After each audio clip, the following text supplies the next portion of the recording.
Bueno, buenos días. Primero, agradecer a la organización por invitarme, porque salgo un poquito de la estructura de este tipo de jornadas, porque somos una ciencia auxiliar de los ministerios públicos en general. Mi idea es no aburrirlos demasiado técnicamente, aunque hacemos un trabajo súper técnico, pero les quiero hacer un repaso de dónde viene la genética forense, cómo inicia la genética forense, en qué estado estamos hoy en la Argentina y en el mundo en genética forense y a dónde va la genética forense en un futuro no demasiado lejano. En cuanto a la genética forense en Mendoza, en el primer laboratorio sí, pero, gracias. Se instaló en la Universidad de Cuyo y por eso fui el director de ese laboratorio. Ese laboratorio prestó servicios para el Poder Judicial, no solo de Mendoza, sino también de San Luis. Luego, en el 2012, se inauguró el laboratorio del Ministerio Público en el Cuerpo Médico Forense. Y para darle diferentes puntos que me parecen importantes y que vamos a ir repasando, en 2013 se sanciona una ley acá provincial que sufre alguna modificación ya en el año pasado, que nos permitió comenzar con el registro provincial de huellas genéticas digitalizadas, que no es más que una base de datos de perfiles genéticos de delincuentes, o sea, de imputados en general, aunque vamos a ver que tiene diferentes facetas. Un poco de estadísticas de cómo fue creciendo la genética forense en nuestra provincia, en casos civiles, casos penales. Dentro de los casos que eran solicitados por la justicia, prácticamente 50% eran casos penales y el 50% casos civiles. Y dentro de los casos penales vemos una distribución en los casos más importantes o la mayor cantidad de casos que nosotros tratamos son los abusos sexuales y luego los homicidios, que es donde la genética forense es prácticamente ineludible en la investigación criminal. ¿Qué hablamos de, o sea, a qué se dedica la genética forense? ¿A qué nos dedicamos? A hacer identificación, o sea, a buscar una característica que nos diferencie un individuo de un semejante. Si bien tradicionalmente podíamos buscar o teníamos herramientas como puede ser un testimonio que me puede identificar a una persona, registros radiográficos, registros odontológicos o registros caligráficos, hay veces que ese tipo de herramientas no eran útiles para una investigación criminal, por lo tanto buscamos, allá por fines del siglo XIX, buscamos una herramienta que nos permitía identificar a una persona. Fíjense esos 6 pares de individuos. ¿Qué relación ustedes creen que tienen entre ellos?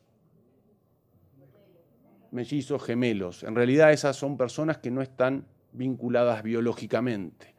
Por lo tanto, necesitábamos una herramienta, o sea, el mundo científico buscaba una herramienta, y es real, son personas que no tienen nada que ver entre ellos. Y fíjense cuando un testimonio puede confundir en una investigación, ¿sí?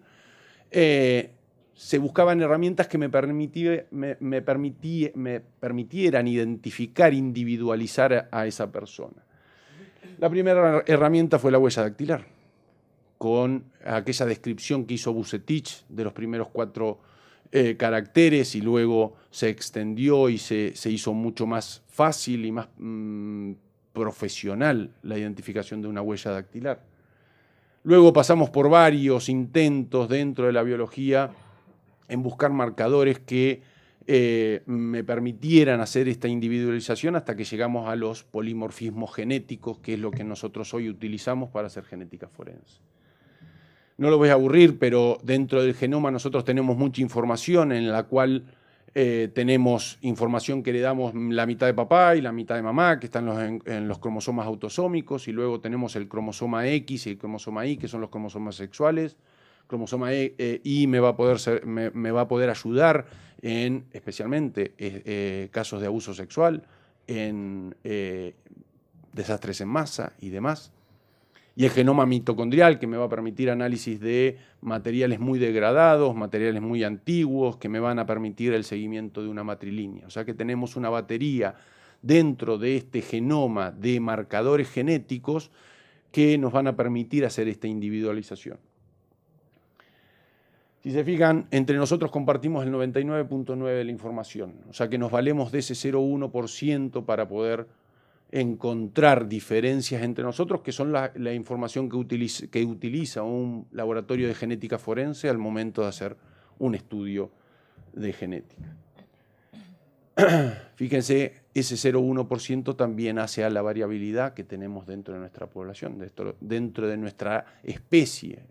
Vamos a encontrar solo un 0,1% que puede marcar ese tipo de diferencias.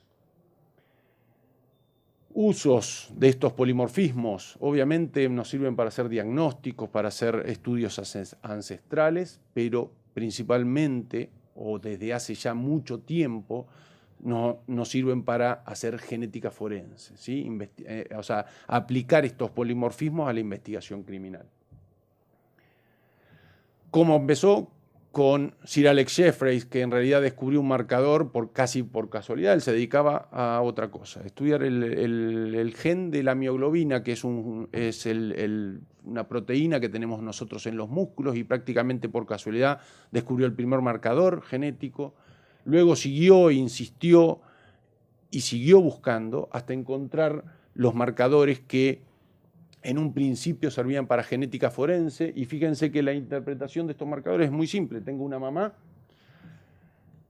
que tiene dos variantes, que obviamente una de esas variantes vino de papá y otra variante vino de mamá. Tengo un hijo que sí o sí, como esa madre es indubitable, me va a heredar una de esas variantes, y tengo un supuesto padre, que sí o sí esa segunda variante que encuentro en el hijo la tiene que compartir si es el padre biológico. Así de fácil se interpretaban estos marcadores que descubrió Sir Alex Jeffreys. El problema que tenía Sir Alex Jeffreys es que tenía algunos inconvenientes con estas herramientas. Si bien tenía un poder de discriminación enorme, tenía varios inconvenientes técnicos, o sea, necesitaba una gran cantidad, una gran calidad de ADN para obtener resultados, y además estos resultados eran poco reproducibles entre laboratorios en diferentes partes del mundo, porque las técnicas eran poco reproducibles.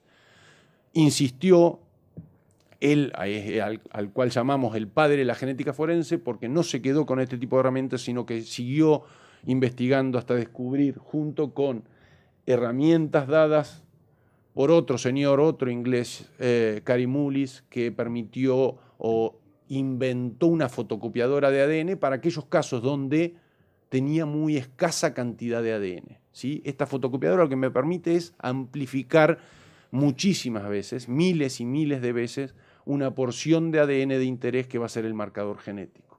Entonces ya la limitación de tener gran cantidad de ADN la suplíamos con esta multiplicadora, fotocopiadora de ADN que se llama la PCR. Y obviamente con la aparición de los nuevos, y en realidad no tan nuevos, pero lo que hoy utilizamos en la actualidad, que son los microsatélites o STRs, que son unos marcadores que además de ser muy chiquititos, pueden ser amplificados con esta técnica que es la PCR, y me da un resultado como el que veíamos, similar, ya no en banditas, sino en picos, con obviamente tecnología nueva que son los secuenciadores por electroforesis capilar. El primer estudio que se resolvió con este tipo de marcadores fue la identificación de el ángel, un personaje bastante nefasto de la historia de la humanidad, que fue Mengele, que se dudaba de su muerte bastante tonta en los mares brasileros, ¿sí? Y hicieron la primera identificación, y como eran restos que ya tenían más de 10 años, era imposible usar con los primeros marcadores que había descubierto Sir Alex Jeffreys, y se recurrió a estos marcadores microsatélites STRs.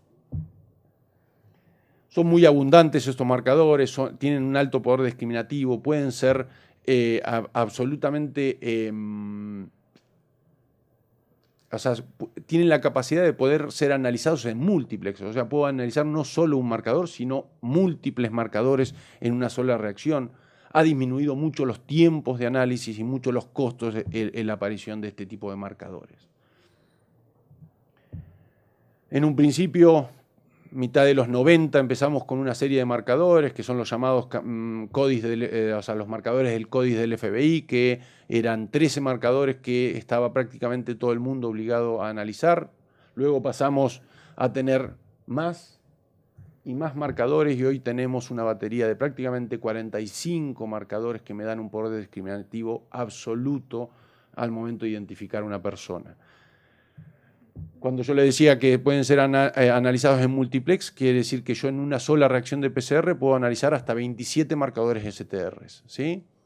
Quiere decir que tengo 27 STRs analizados en un solo tubo, eso me permite disminuir mucho el error humano, los tiempos de análisis. Cuando yo empecé, hace muchos años atrás, podíamos analizar hasta 3 marcadores por vez. Por eso los resultados tardaban 30 a 45 días. Hoy, en 24 48 horas, podemos tener un resultado absolutamente confiable con este tipo de tecnologías. Pero no solo tenemos marcadores en los cromosomas autosómicos, que eran los que les contaba que heredamos la mitad de mamá y papá, sino tenemos 23 marcadores del cromosoma Y, marcadores del cromosoma X, secuenciación mitocondrial, que son herramientas que utilizamos todos los días en un laboratorio de genética forense.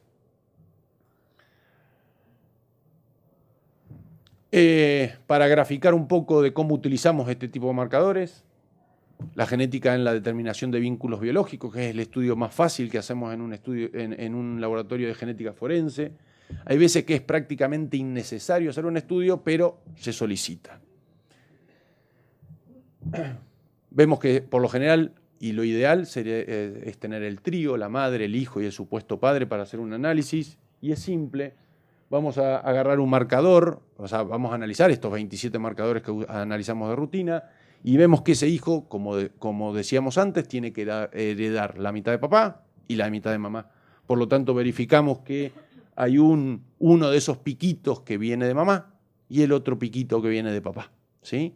Esto lo tenemos que verificar en absolutamente todos los marcadores genéticos. Una vez que terminamos ahí, ya tenemos la certeza de que ese señor es el padre biológico. Después haremos el análisis estadístico para generar un informe pericial y una conclusión, la cual pueda entender el magistrado que tiene que decidir sobre la filiación de esa criatura.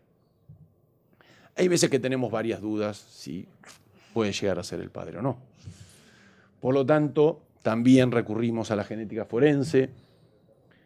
Vemos que hay en ese marcador, esa criatura solo tiene una variante, quiere decir que tanto papá y mamá tienen el alelo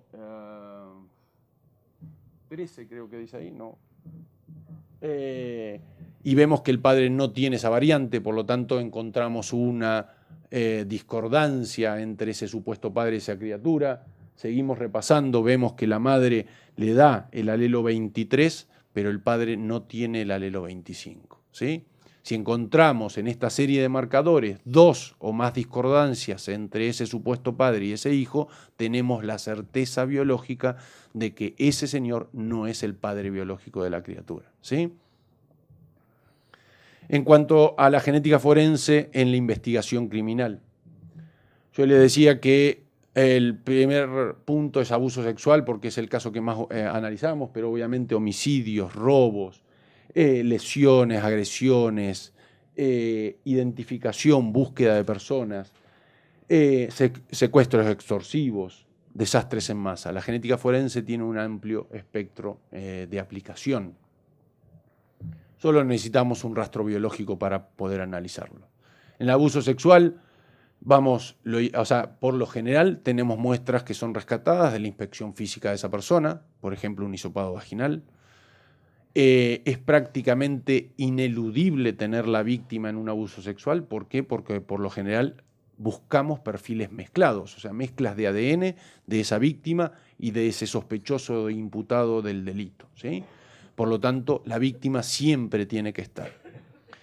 ¿Por qué? Porque en la evidencia vamos a ya no encontrar un alelo que viene de papá y no un alelo que viene de mamá, sino que vamos a encontrar mezclas de ADNs y tenemos que poder resolverlas. Y como tenemos la certeza de que en un hisopado vaginal estamos arrastrando material biológico de la víctima, necesitamos la víctima para poder descartar lo que me está aportando la víctima.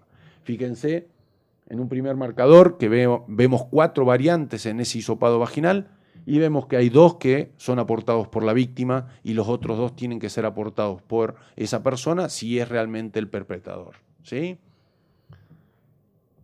Lo mismo pasa en todos los marcadores que vamos a analizar de esa evidencia, ¿sí? En un caso de homicidio, fíjense, ahí tenemos una víctima, el pantalón del sospechoso y al sospechoso. Y si se fijan, el perfil del pantalón del sospechoso es exactamente idéntico, o sea, presenta identidad con el perfil de la víctima.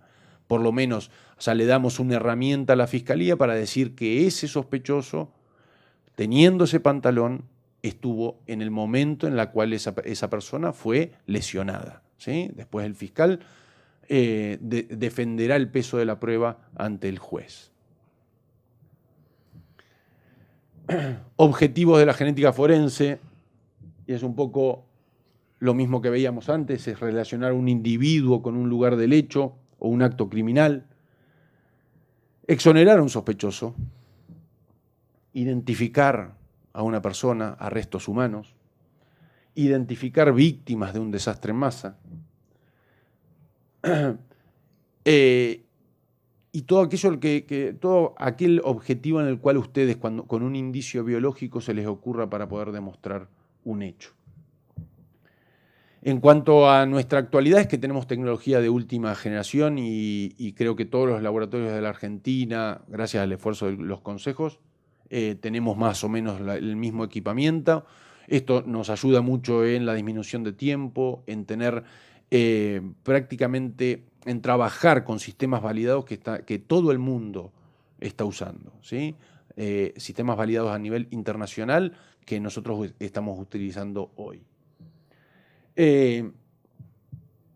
Altísima sensibilidad. Hoy podemos hacer de rastros prácticamente imposibles de hace 10 años de obtener un perfil genético. Hoy lo podemos hacer. Por ejemplo, el ADN de toque.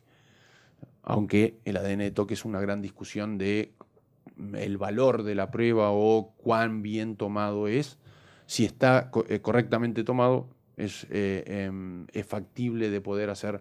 Hemos resuelto casos de robos solo por el uso de un auto en la palanca de cambio y en el volante. Si está bien tomada la muestra, podemos decir quién fue la última persona que utilizó ese auto. Gran poder discriminativo, que es lo que le mostraba hoy con la cantidad de marcadores que podemos analizar hoy y que la gran batería de marcadores que hoy están disponibles para hacer genética forense. Esta es la actualidad en el mundo de países que utilizan genética forense para la resolución de casos criminales. Fíjense, esto es una estadística de Interpol, que prácticamente todo el mundo, salvo algunos países en África, utilizan la genética forense, y quiero que tengan claro este mapa para después avanzar un poquito en cómo es la actualidad de las bases de datos en el mundo. Base de datos de perfiles genéticos, y esto es lo que me interesaba contarles. ¿Cuáles son los objetivos? Relacionar a un sospechoso con varios hechos, ya poder ampliar imputaciones, poder ingresar a una persona por robo, pero descubrir que no solo cometió ese robo, sino que cometió 10 robos que esa misma fiscalía u otra fiscalía estaba investigando, igual que los abusos sexuales. Detectar o disminuir reincidencia. Si yo puedo descubrir que una persona cometió varios abusos sexuales, esa persona no tiene que estar más en la calle. Relacionar diferentes hechos sin imputado. Por ejemplo, poder rescatar evidencias de diferentes lugares del hecho que me permitan decir que fue la misma persona quien cometió ese delito, sin que las fiscalías o las unidades fiscales o las oficinas fiscales tengan a un sospechoso claro de todos esos hechos. Eso me va a permitir orientar o a orientar a las diferentes oficinas fiscales a, bueno, si todos tienen el mismo, fue en una zona en particular, que orientarlos en la investigación. Identificar restos humanos que son encontrados prácticamente a diario en la provincia y demás, hay personas que están buscando a parientes, poder identificar esos restos humanos incorporándolos a las bases de datos. Y obviamente identificar contaminaciones, por eso van a ver cómo está compuesta una base de datos de perfiles genéticos. En cuanto a cómo funciona, tanto en la actualidad como una base de datos, hoy vamos a tener un sospechoso, vamos a tener una evidencia. Nosotros van a ver que en la ley provincial quedó que a ese sospechoso se desvincula el dato filiatorio, o sea, nombre, apellido, dirección, foto, huella dactilar, con su perfil genético. Vamos a conseguir una muestra biológica, vamos a guardar sus datos filiatorios en una base de datos, en dos bases de datos absolutamente independientes. Vamos a conseguir un resultado. Ese resultado, si es solicitado por una fiscalía, se va a emitir un informe pericial a la fiscalía, si no va a ser ingresado al sistema CODIS, que es la base de datos. Va a haber comparaciones, las comparaciones son permanentes y en caso de existencia de match se va a generar un informe a las autoridades judiciales para decir que esta persona que había sido ingresada a la base de datos por robo además cometió tal y cual hecho delictivo, ¿sí? Países con base de datos, y acá presten atención un poco cómo se va pintando este mapa de cómo se van incorporando diferentes bases de datos en el mundo.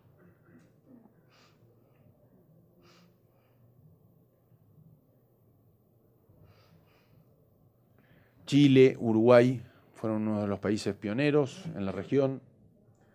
Incorporación de Brasil es más reciente y después ya otros países latinoamericanos que tienen casi resuelta su parte legislativa para el comienzo de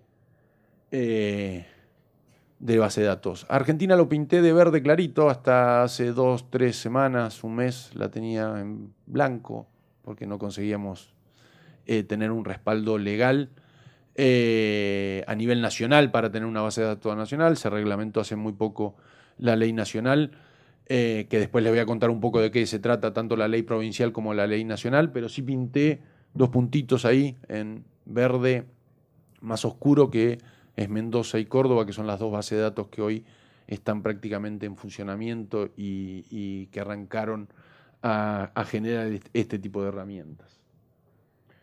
Un poco de antecedentes: las primeras bases de datos fueron en Estados Unidos y en el Reino Unido.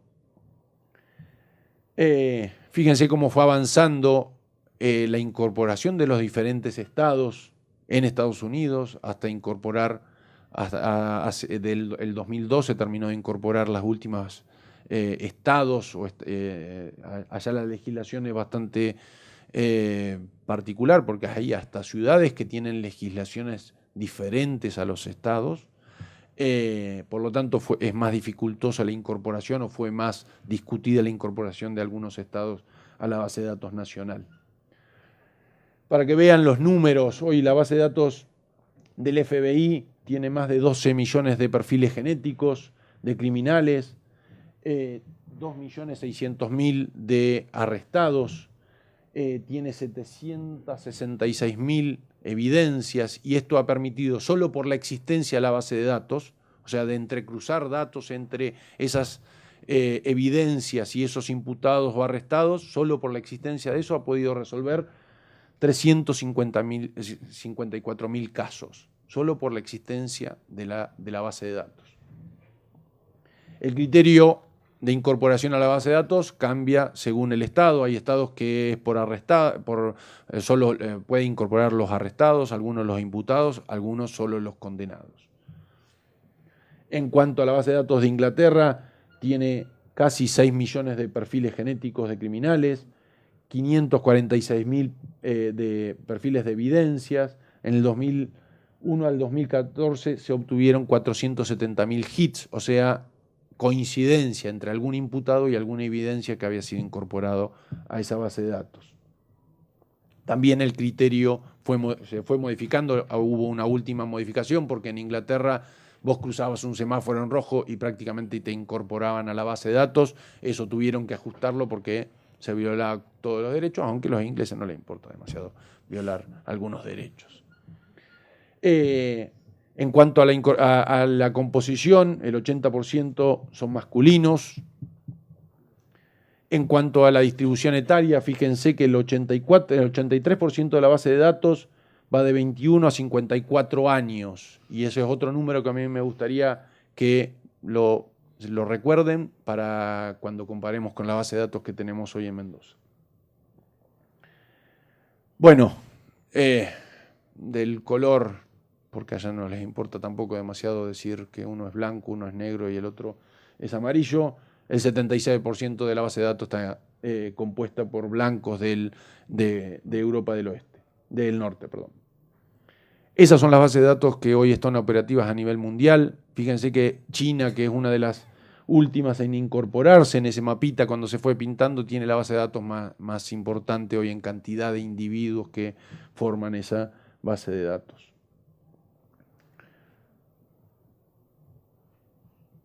No sé por qué se traba. Bien, en cuanto a la utilización del software de esa base de datos, el 75% de la base de datos usan CODIS. ¿Por qué lo digo así? Porque hay una discusión nacional de usar algún desarrollo nacional o algún desarrollo que tiene prácticamente 30 años de experiencia. Es más, las bases de datos tanto de Inglaterra, Alemania y Francia hoy están o usando en paralelo CODIS, que tenían sistemas propios, o usan en paralelo CODIS o están mudando toda su información a CODIS. Por eso es muy importante el convenio que se ha firmado a nivel nacional con el FBI para el FBI lo da gratis al CODIS a los estados que lo soliciten. Es muy importante. ¿Por qué? Porque en un futuro vamos a tener ya bases de datos internacionales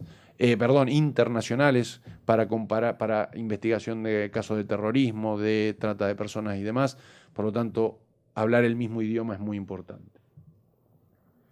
Situación en la Argentina, y ahí van a ver cómo se fue pintando el país en laboratorios, en provincias que fueron incorporando laboratorios que hacían genética forense. Hoy prácticamente todo el país tiene o un laboratorio por la provincia o tiene un laboratorio regional que es utilizado por una provincia vecina para resolver los casos en genética forense. Leyes, no los voy a aburrir, pero hay varias provincias, más de 10 provincias que tienen leyes que crean bases de datos más o menos extensas, más o menos amplias, pero hay muchas provincias que fueron incorporando una ley de creación de registros de perfiles genéticos. Y eso es un poco el mapa de hoy de leyes que ya están en funcionamiento, por lo menos en lo legal, aunque todavía no tanto en lo práctico, y Córdoba y Mendoza ya lo tienen en la parte práctica, el funcionamiento de este tipo de bases de datos. A nivel nacional, la ley Ángeles Rawson, que recién pudo ser, lo que les comentaba recién, reglamentada a mitad de julio, y aunque es una ley bastante vieja, 2003, y con bastante inconvenientes, por lo menos hay que dar un primer paso. Todas las provincias pasamos por eso. Primer paso de experiencias o de base de datos más limitadas. Por lo general se comienza con crímenes contra la integridad sexual y luego se va ampliando a todos los delitos, que ahí está la utilidad de este tipo de base de datos. Poder incorporar a la base de datos una persona que entra por robo, pero descubrir que fue un abusador sexual serial de 5 personas, ¿sí? Esa es la gran utilidad, poder ampliar imputaciones o descubrir casos sin que esa persona haya sido incorporada a la base de datos por ese tipo de delito.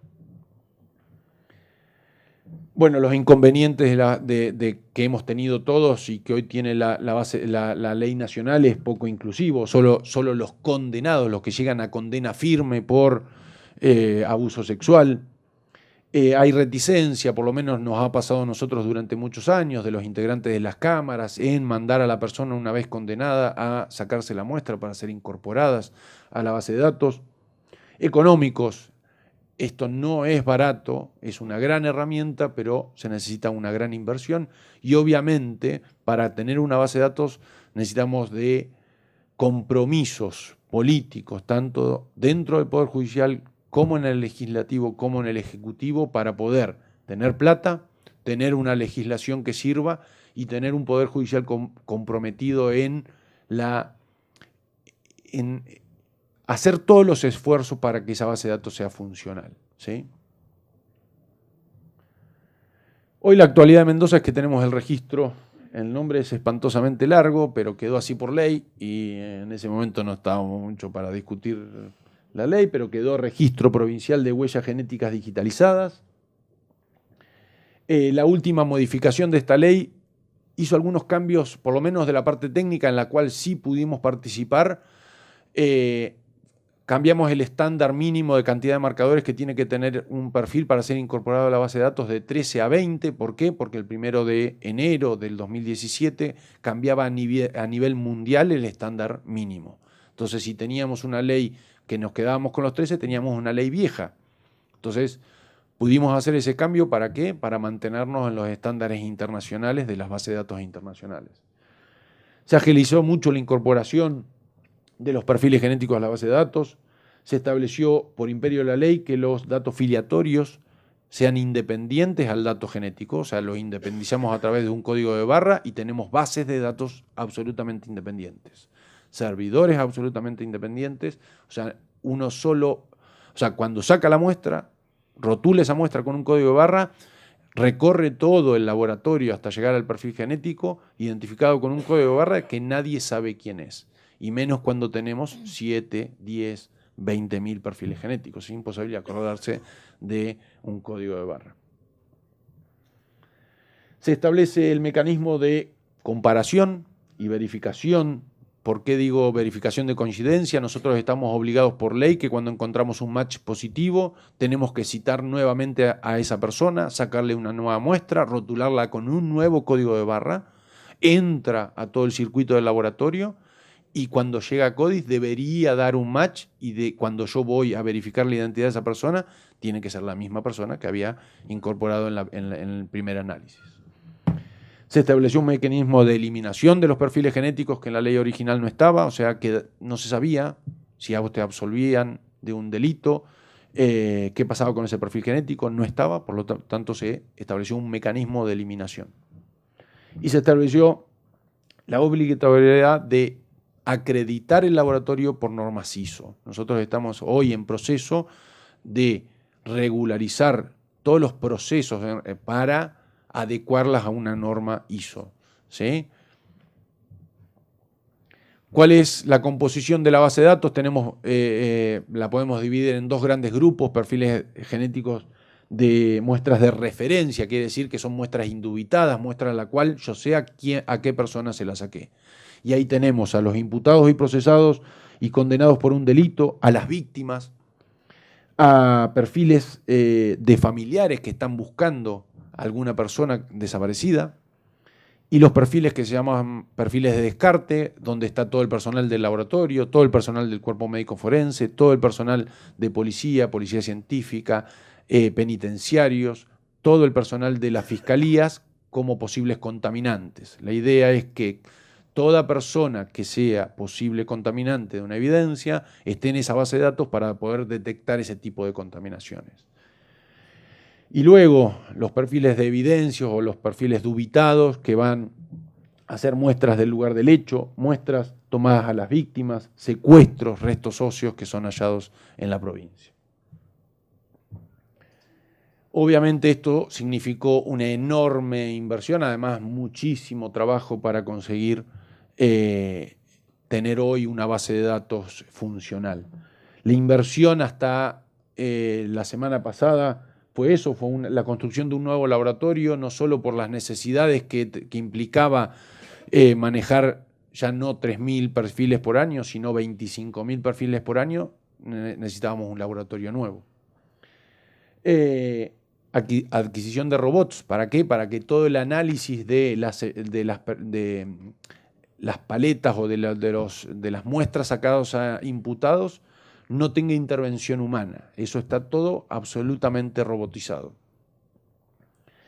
Informática, que no es barato, comprar servidores, hacer un laboratorio con una inversión informática, no solo dentro del laboratorio, sino en los puestos de toma de muestras, ahora les voy a mostrar un sistema para la toma de muestra, fue no menor.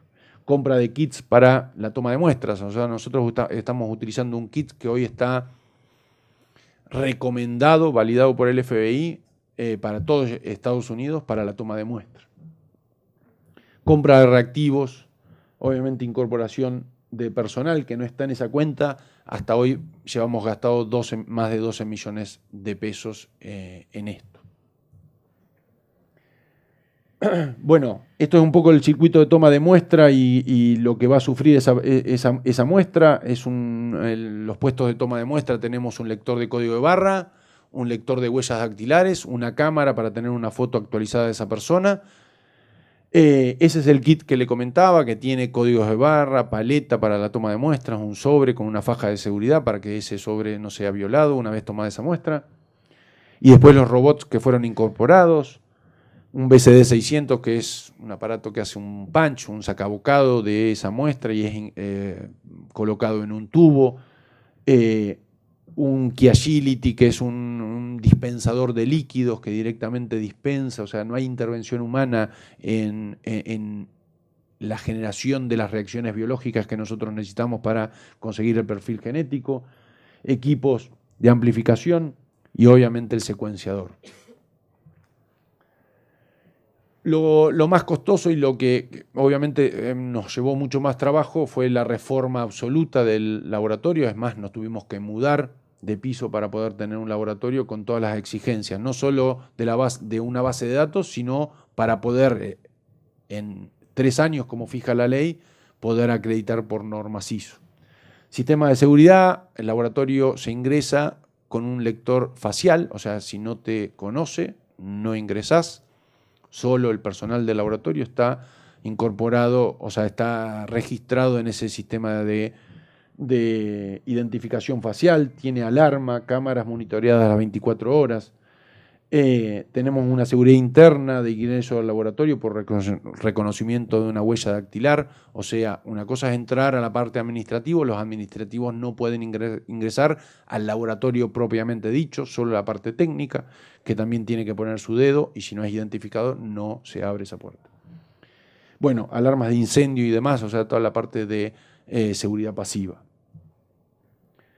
Ese es el laboratorio, la primera imagen es la mesa de entrada y donde ingresan los expedientes y las muestras a ser analizadas. Tenemos 2 depósitos independientes, uno de evidencias, uno de muestras de referencia. Tenemos un laboratorio absolutamente sectorizado, es un pasillo central donde va a ir distribuyendo en diferentes sectores que son comunicados internamente por ventanitas, o sea, la muestra nunca pasa por ese pasillo, sino que se va pasando por los diferentes procesos, abriendo una ventanita y se la pasa al otro laboratorio, ¿sí? Siempre para evitar todo tipo de contaminaciones cruzadas entre muestras. Estos son los diferentes sectores, que solo es para mostrárselo, pero tenemos absolutamente todo el laboratorio sectorizado para evitar todo tipo de contaminaciones y problemas con las muestras. Tenemos puestos de toma de muestras distribuidos en toda la provincia. Tenemos en el laboratorio un puesto de muestra que está de 7 a 23 horas. En el Palacio Judicial, hoy está de 7:30 a 15:30 y en realidad ahora cuando nos habiliten el turno vespertino va a estar también de 7 a 23 horas. Tenemos en San Rafael, en General Alvear, en Malargüe, en las penitenciarías, Boulogne-sur-Mer, San Felipe, Almafuerte y en la penitenciaría de San Rafael. Y ahora, con la incorporación de Valle de Uco al nuevo código, vamos a tener en Tunuyán, Tupungato y San Carlos, y nos falta, por falta de tiempo, instalar el de San Martín. Miguel, yo Yo quisiera agregar ahí, para los que no son de Mendoza, nuestro Código Procesal establece en forma obligatoria al momento de la intimación formal o al momento de la indagatoria, que pueden llamarlos en otros lados, entre ellos está la toma de la muestra del registro. O sea, es un paso más, como tomábamos las huellas. Exactamente. Fue incorporar el circuito de identificación de la persona. Eso también quedó por ley y por eso digo, se agilizó mucho la incorporación de la persona a la base de datos. Un sistema informático para la incorporación de los datos filiatorios. Esto fue diseñado por los informáticos del Ministerio Público, a la cual hay que agradecerle porque cuando empezamos con esta idea estábamos bastante en pañales, para decirlo sutilmente, y necesitábamos un sistema para poder hacer ágil la incorporación de datos filiatorios. Cada usuario tiene su usuario y su contraseña. Y va a seguir una serie de pasos que son muy pocos, son 6 pasos donde se le toman los datos, se le toma una foto, se le toman las huellas dactilares, se incorpora los datos de la causa y se genera una ficha donde está la foto, los datos filiatorios, las huellas, los datos de la causa y es firmada por esa persona y el responsable de la toma de muestra. En cuanto a un poco de estadísticas de hoy la base de datos, al 29 del 8, fíjense que el 62% de la base de datos es por imputados, el 25% es por aquellas personas que están dentro de una penitenciaría, casi el 10% de aquellos que están bajo el patronato del liberado, o sea que han sido condenados y están todavía en libertades asistidas. Ahí un poco más fácil para ver los números.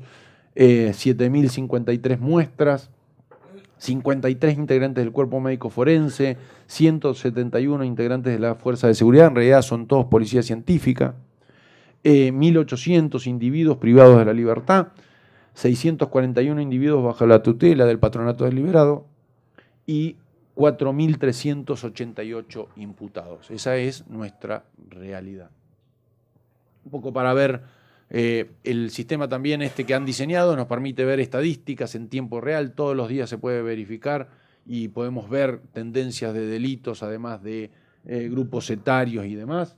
Fíjense, ahí está señalado delitos sexuales que son, una vez condenados, lo que vamos a incorporar a la base de datos nacional. Esta es la distribución según la edad, rango de edad. Fíjense que lo que yo les decía del 83% de 21 a 54 años en Inglaterra, nosotros tenemos un corrimiento, tenemos el 84% entre los 18 y los 45 años. Y la realidad es que el grupo más importante entre 21 y 30 años abarca el 40% de la base de datos, ¿sí? ¿Cuáles son las perspectivas a corto plazo? Culminar con la incorporación de los privados de la libertad, que era el objetivo principal de la primera mitad de año, pero obviamente hay veces que se complica un poco. Culminar con la incorporación de los individuos del patronato del liberado. ¿Eso por qué? Porque una vez que yo termine con esa población, como toda la persona imputada por un delito va a ser ya registrada, no necesitamos registrar a nadie más que esté dentro de las unidades carcelarias, porque cuando entra a la unidad carcelaria ya habrá sido identificado al momento de la imputación.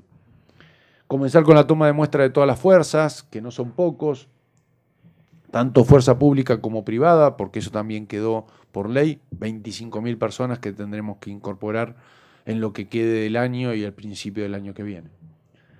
Y comenzar con la toma de muestras del personal judicial, que eso sí ya es un objetivo del año que viene. Porque soy bien pensado. Yo creo que el personal judicial no es tan malo como para delinquir. O sea, soy bien pensado.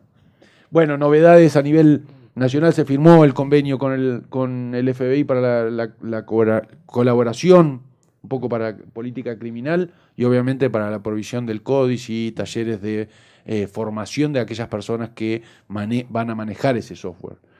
Se comenzó con el relevamiento de laboratorios a nivel país para poder acreditarlos o pseudoacreditarlos en una primera instancia para poder incorporar perfiles a esa base de datos no solo local, sino nacional. Y obviamente se encuentra trabajando fuertemente los ministerios de seguridad, Justicia y Nación, para coordinar todas esas medidas que necesitamos. Hay veces que las provincias hacen esfuerzos locales que necesitan una coordinación nacional para, si bien tenemos muy buena relación entre los laboratorios y demás, siempre es bueno tener un paraguas a nivel nacional para que coordine ese tipo de medidas.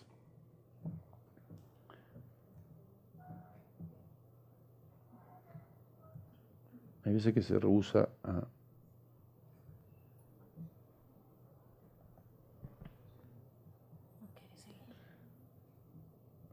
Ahí está.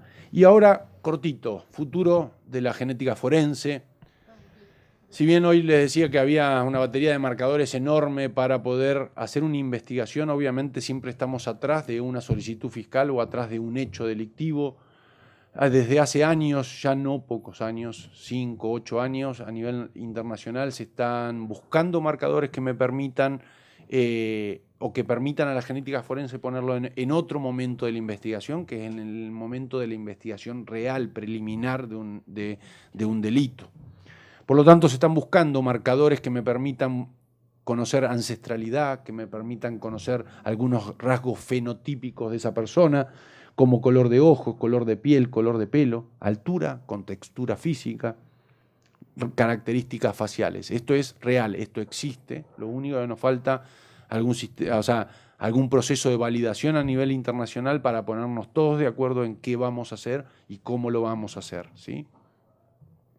Color de ojos, hay marcadores que me permiten distinguir todos esos colores de ojo que ustedes ven ahí. Hay marcadores que me permiten distinguir colores de piel, marcadores que me permiten determinar la altura de una persona con textura física, si bien esto es un poco más complicado porque está muy influenciado por el ambiente. Y ya existen marcadores que me permitan hacer una reconstrucción facial. Fíjense, la cara que fue predicta predecida por estos marcadores genéticos y la cara real de este señor, siendo asiático, que es una de los más complicados por las similitudes que hay entre los rasgos asiáticos. Yo lo vi realmente, en enero tuvimos la suerte de ir a Nueva York y una de las técnicas se había hecho estos marcadores y yo la tenía enfrente y tenía la foto que le había dado el soft y realmente eran iguales. ¿Qué va a permitir? Además, el soft permite cambiarle un poco por si se tiñó, si se dejó la barba y demás, entonces permite también un poco achicar el universo de personas que estamos buscando. O sea, encontramos un rastro y además de hacer genética forense tradicional, poder decir, mirá, estamos buscando una persona que más o menos mide un 80, y esta pues es el identikit, ¿sí? Entonces pone a la genética forense un poquito antes, pasa a ser una herramienta fundamental en la investigación real del delito previa. Y obviamente se puede reducir tiempos y costos en, por ejemplo, la búsqueda de un delincuente. Y no quiero terminar sin antes agradecer, por supuesto, al doctor Goulet, al licenciado Cornejo, el gobernador de la provincia, al ministro Yane Benier, porque sin el laburo y el apoyo de ellos, esto hubiese sido absolutamente imposible. Igual que a mi grupo de trabajo, que ahí tienen a Laura Locarno, a Dante, peritos del laboratorio, a los técnicos Nicolás y Antonella, a Viviana, que es nuestra administrativa, a Manuela, Eduardo y Diego, que son nuestros puestos de toma de muestras acá en la primera circunscripción, en las cuales sin el apoyo de ellos, uno es la cara visible, pero sin el laburo de ellos tampoco existiría, ni se podría lograr el laburo que se está haciendo, que realmente cuesta mucho. Gracias.